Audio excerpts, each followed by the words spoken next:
Ce mardi soir, depuis la base aérienne d'Atzerim, près de Beersheva, dans le sud d'Israël, le Premier ministre Benjamin Netanyahou s'est dit bien décidé à poursuivre ses frappes contre le Hamas dans l'enclave palestinienne pour rétablir le calme et la sécurité en Israël. Nous continuerons l'opération militaire autant que nécessaire afin de ramener le calme chez les citoyens israéliens.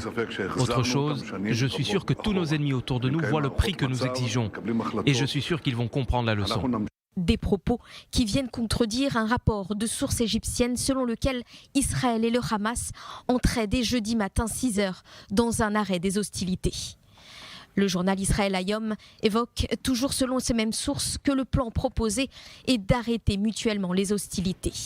Dans le même sens, plusieurs sources palestiniennes ont déclaré à la chaîne israélienne numéro 12 que le Hamas avait accepté une offre de cessez-le-feu égyptienne à partir de jeudi matin, même heure. Une proposition aussitôt démentie par Israël.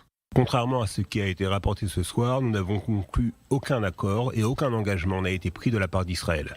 Toutefois, Benjamin Netanyahou a informé Washington qu'il était prêt pour mettre fin à l'opération dans la bande de Gaza d'ici 2 ou 3 jours.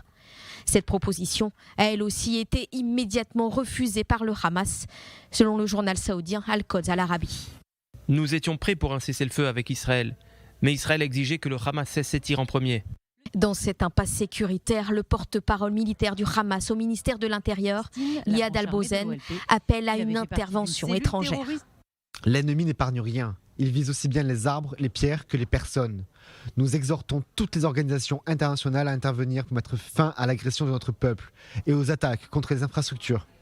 Pour un haut fonctionnaire américain interrogé par la 11e chaîne de télévision en Israël, l'État hébreu doit dans les plus brefs délais mettre un terme aux hostilités pour éviter un incident sécuritaire qui pourrait conduire la région vers un embrasement.